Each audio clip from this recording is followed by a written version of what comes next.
नमस्कार। नमस्कार, जय श्री राम सभी को।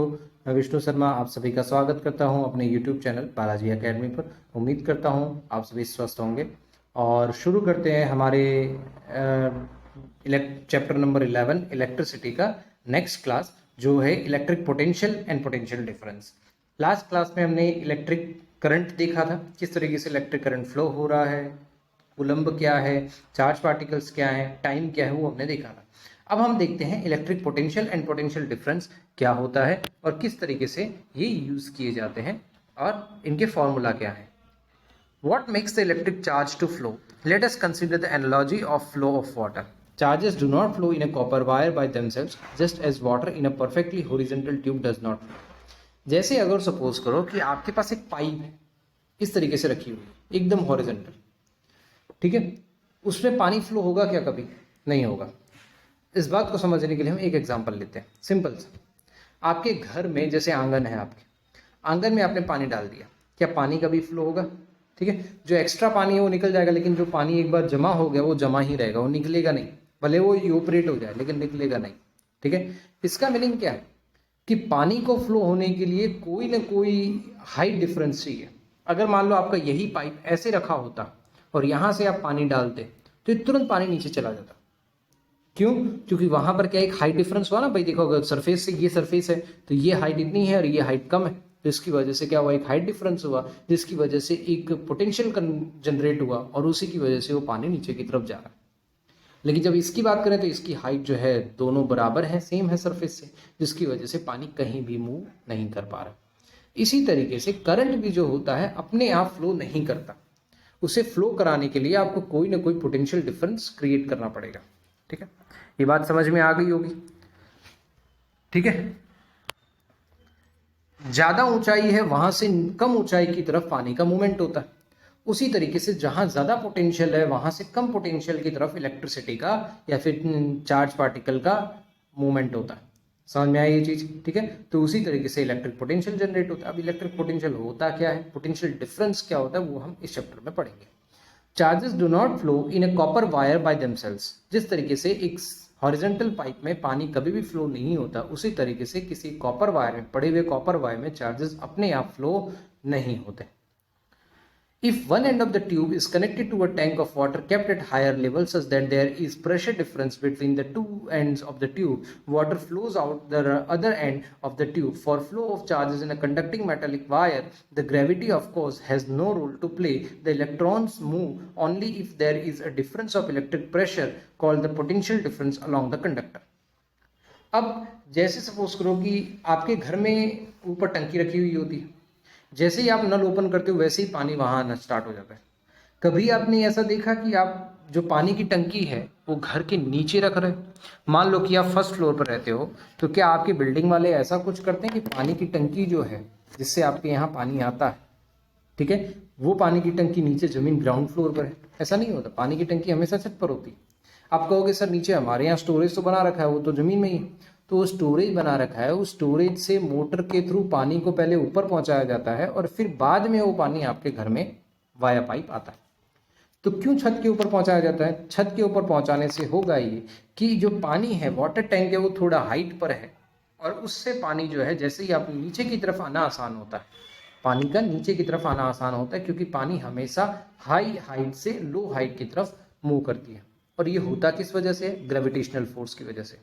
ग्रेविटेशनल फोर्स ही एक ऐसा फोर्स है जिसकी वजह से हम जिस भी ऑब्जेक्ट को ऊपर की तरफ फेंकते हैं वो नीचे की तरफ आता है। ठीक है, लेकिन और इलेक्ट्रिसिटी भी जहां पर ज्यादा पोटेंशियल है वहां से कम पोटेंशियल की तरफ मूव करती है। लेकिन इलेक्ट्रिसिटी में ग्रेविटेशनल फोर्स का कोई रोल प्ले नहीं होता है। ग्रेविटेशनल फोर्स कम होगा तब भी वो उस तरीके से मूव करेंगी, ग्रेविटेशनल फोर्स ज्यादा होगा तब भी वो उस तरीके से मूव करेंगी। ठीक है, अब ये मूव कैसे करता है? इलेक्ट्रिक प्रेशर की वजह से, जिसको हम पोटेंशियल डिफरेंस कहते हैं। जहां हाई पोटेंशियल डिफरेंस होगा वहां से लो पोटेंशियल की तरफ उसका मूवमेंट होगा।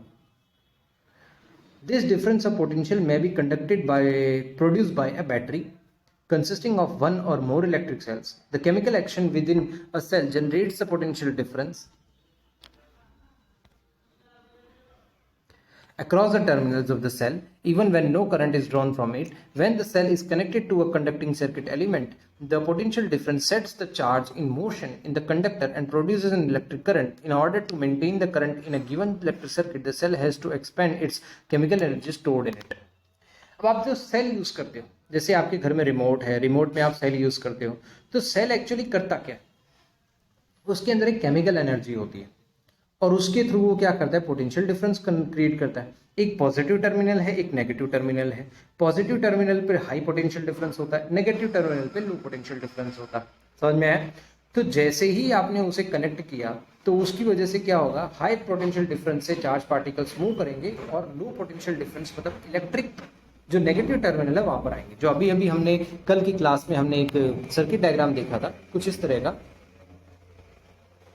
जिसमें आपने देखा था कि ये आपकी एक बैटरी है और बड़ी वाली वैल्यू जो होती है, बड़ी वाली जो लाइन होती है वो पॉजिटिव टर्मिनल को रिप्रेजेंट करती है। और इस तरीके से मान लो कि यहाँ पर कोई एक आपका वो है, बल्ब है और इस तरीके से कनेक्टेड। तो यहाँ से आपका जो इलेक्ट्रिक करंट है वो मूव करेगा, इस डायरेक्शन में मूव करेगा और यहाँ पर आकर मिल जाएगा। ऐसा क्यों? क्योंकि यहाँ पर आपका जो पॉजिटिव टर्मिनल है उसके पास पोटेंशियल डिफरेंस ज़्यादा है, पोटेंशियल ज़्यादा है, और नेगेटिव टर्मिनल के पास पोटेंशियल कम है। हमेशा याद रखिएगा, अगर आपकी जो बैटरी है वो बड़ी लाइन से स्टार्ट हो रही तो हमेशा एंड छोटी लाइन पर ही होगी। आप चाहे जितने बना सकते हैं, ठीक है, लेकिन एंड हमेशा छोटी लाइन पर होगी, एंड कभी बड़ी लाइन पर नहीं होगा। ठीक है, ये पूरा एक बैटरी को रिप्रेजेंट करता है। इस तरीके से नंबर ऑफ बैटरीज होती हैं, उसको आप इस तरीके से रिप्रेजेंट करते हो।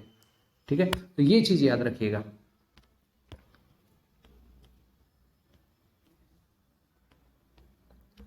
अब जैसे आप सेल यूज करते हो तो सेल के अंदर एक केमिकल एनर्जी होता है जिसकी वजह से वो पोटेंशियल क्रिएट करता है और उसी पोटेंशियल की वजह से इलेक्ट्रॉन्स जो होते हैं मूव करते हैं और इलेक्ट्रिसिटी जनरेट होती है। लेकिन कुछ समय के बाद आपने देखा होगा आपका जो सेल होता है वो खराब हो जाता है।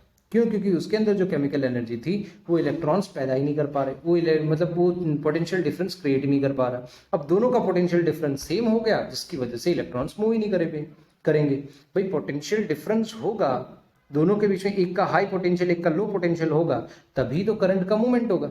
लेकिन कुछ समय के बाद उसकी केमिकल एनर्जी खत्म हो जाएगी जिसकी वजह से पोटेंशियल जनरेट नहीं होगा, और पोटेंशियल जनरेट नहीं होगा तो इलेक्ट्रॉन्स मूव नहीं करेंगे, और आप उसे जनरल लैंग्वेज में कहते हैं आपकी बैटरी खराब हो गई है। तो जब बैटरी खराब होती है तो एक्चुअली ये होता है। आपके बाइक में अगर बैटरी हो तो अगर वो कभी कम खराब हो जाती है तो आपने देखा, आपने सुना होगा आपके पिताजी उसका जो केमिकल है वो चेंज करा लेते हैं। तो उसका जो पुराना केमिकल है जो खत्म हो चुका है उसको निकाल दिया जाता है और उसके बदले नया केमिकल उसके अंदर डाल दिया जाता है। अब केमिकल किस तरीके से होता है, क्या वर्क करता है, वो हम जब इलेक्ट्रिसिस देखेंगे, इलेक्ट्रोलिसिस, तब हम उसे पढ़ेंगे। We define the electric potential difference between 2 points in an electric circuit carrying some current as the work done to move a unit charge from one point to the other. अब electric potential difference का मतलब क्या होता है?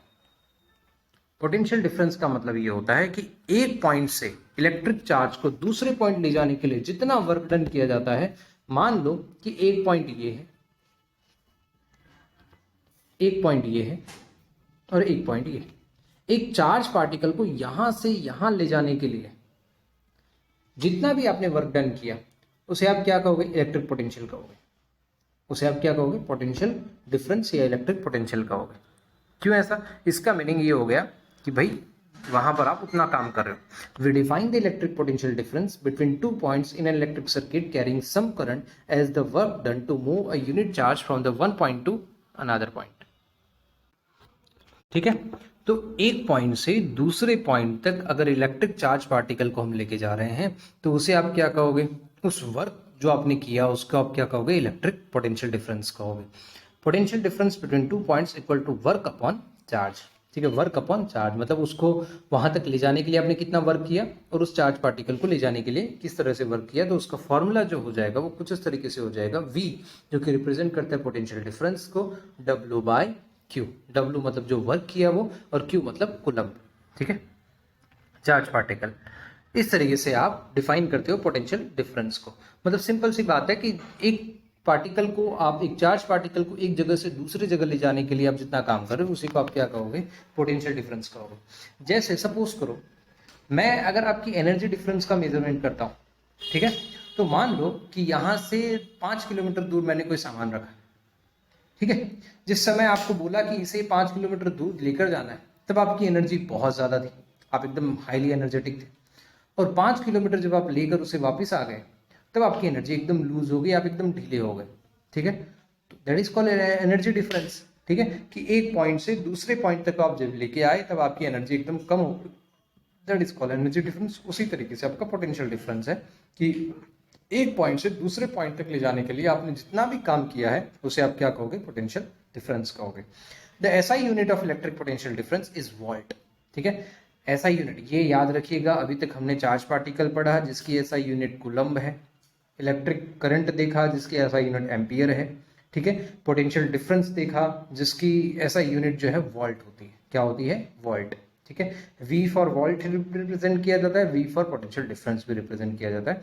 Named after Alessandro Volta, an Italian physicist, 1 volt is the potential difference between 2 points in a current carrying conductor when 1 joule of work is done to move a charge of 1 coulomb from one point to another। ये actually 1 volt को define करने का एक standard तरीका होता है कि सब जगह 1 ले लो, ठीक है। जैसे ये है 1 वोल्ट, तो इसमें क्या किया हमने, जहां पर वर्क था वहां पर 1 जूल ले लिया, ठीक है, जहां Q था वहां पर 1 कूलम ले लिया, तो ये क्या बन जाएगा, 1 वोल्ट बन जाएगा। इस तरीके से इसे डिफाइन किया जाता है, this is not a big deal, ठीक है, इस चीज को आप ध्यान रखिएगा। अब यहाँ वर्क को हमने जूल क्यों लिया, वर्क को हमने जो हम जनरली हम work energy and time use करते थे वो क्यों नहीं लिया, ठीक है। तो यहाँ पर वर्क जो होगा जूल के टर्म्स में होगा, क्योंकि इलेक्ट्रिसिटी में वर्क जो होता है जूल के टर्म्स में ही होता है, करंट के टर्म्स में ही होता है, इसलिए। अब जूल पर कूलम, ठीक है, ये जो आपका देखो 1 वोल्ट का जो एसआई यूनिट है वो क्या है, जूल पर कूलम। अब ये कैसे आया भाई, 1 जूल, वर्क को हम रिप्रेजेंट करते हैं जूल में, करंट का चार्ज पार्टिकल को हम रिप्रेजेंट करते हैं कूलम्ब में। तो ये जब ऊपर आएगा तो इसको इस तरीके से लिखेंगे J की पावर C-1, इस तरीके से लिखा हुआ है, तो वही यहाँ पर यूज किया गया। तो आपको ऐसा यूनिट याद रखनी है 1 वोल्ट की, 1 जूल सॉरी वोल्ट की ऐसा यूनिट क्या होती है, जूल पर कूलम। आपको J/Q/C भी लिख सकते हो, जूल पर कूलम ऐसे भी लिखा जा सकता है, और जूल पर कूलम ऐसे भी लिखा जा सकता है। -1 का मतलब वो नीचे ही होता है, आप जैसा चाहें वैसा लिख सकते हैं। The potential difference is measured by means of an instrument called the volt meter. और पोटेंशियल डिफरेंस जो रिप्रेजेंट किया जाता है किससे, वोल्ट मीटर से रिप्रेजेंट किया जाता है, उससे मेजर किया जाता है। जैसे करंट एमीटर से मेजर किया जाता है, उसी तरीके से पोटेंशियल डिफरेंस वोल्ट मीटर से रिप्रेजेंट किया जाता है। The voltmeter is always connected in parallel across the points between the which the two potential difference to be measured. और जो आपका वोल्ट मीटर होता है वो हमेशा पैरेलल कनेक्शन में ही यूज होता है।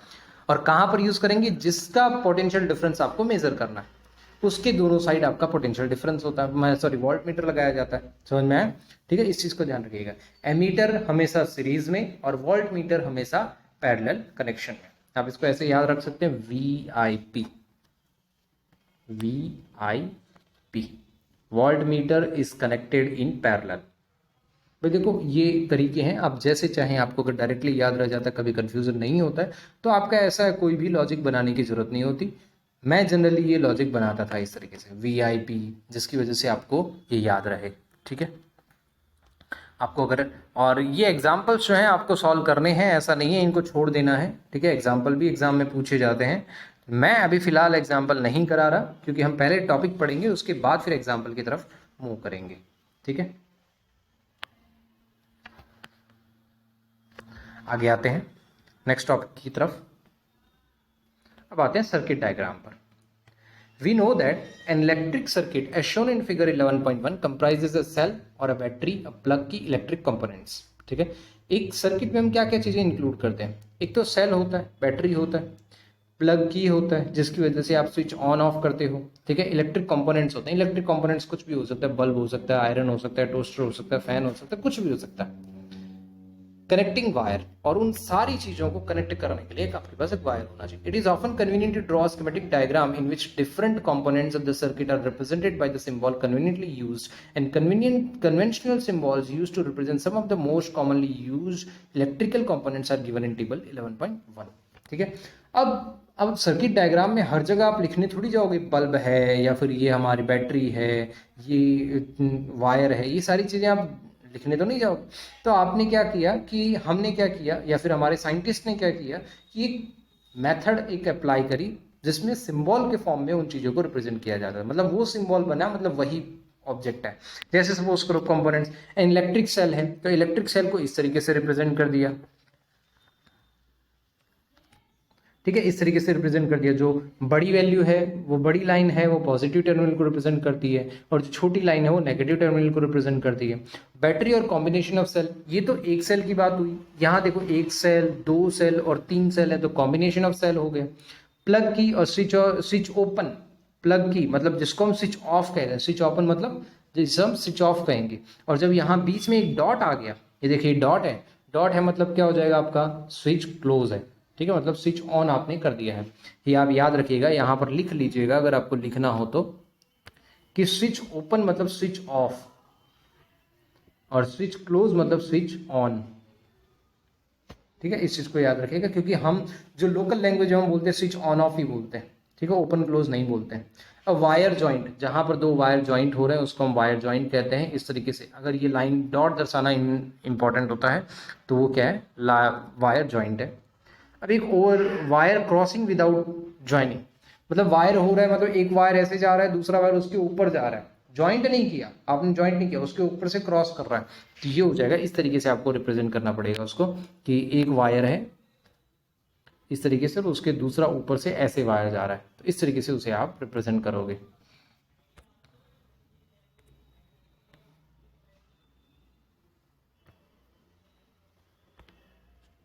ठीक है, इसके बाद इलेक्ट्रिक बल्ब को ऐसे रिप्रेजेंट किया जाता है। सिंपल सा तरीका है इलेक्ट्रिक बल्ब को रिप्रेजेंट करने का। अगर आपकी ड्राइंग अच्छी है तो आप ऐसा बना भी सकते हो। रजिस्टर और रेजिस्टेंस, रजिस्टर को इस तरीके से एक इस तरह की लाइन में रिप्रेजेंट किया जाता है। वेरिएबल रजिस्टर और रियोस्टेट, वेरिएबल बस इसी रेजिस्टेंस में इस तरह की एक लाइन खींच दी जाए तो वेरिएबल रेजिस्टेंट हो जाता है। और ये होता है रियोस्टेट का, ये भी दोनों एक ही फॉर्मूला है, दोनों एक ही सिंबल है, अलग अलग नहीं है, ठीक है। एमीटर, एमीटर में आप क्या करते हो, बस खाली इस तरह से एक सर्कल बनाया, एक साइड पॉजिटिव एक साइड नेगेटिव और उसमें ए लिख दिया। वोल्ट मीटर में क्या करते हो, इस सर्कल बनाया और उसके अंदर एक साइड पॉजिटिव एक साइड नेगेटिव और वी लिख दोगे। वी मतलब वोल्ट मीटर, ए मतलब एमीटर। तो ये कुछ हमारे सिंबल्स हैं जो जनरली हम यूज करते हैं, ठीक है। तो इसके बाद आता है आपका सब बहुत इंपॉर्टेंट टॉपिक ओम्स लॉ, जो जनरली एग्जाम में पूछा जाता है। या तो आपको ओम्स लॉ के फॉर्म में पूछा जाएगा या फिर सीरीज कनेक्शन या पैरेलल कनेक्शन के फॉर्म में पूछा जाएगा। तो अभी फिलहाल हम आज इस क्लास को यहीं पर समाप्त करते हैं। कल हम इसे नेक्स्ट क्लास में हम इसे ओम्स लॉ के थ्रू स्टार्ट करेंगे। सभी को जय श्री राम, मिलेंगे नेक्स्ट क्लास में।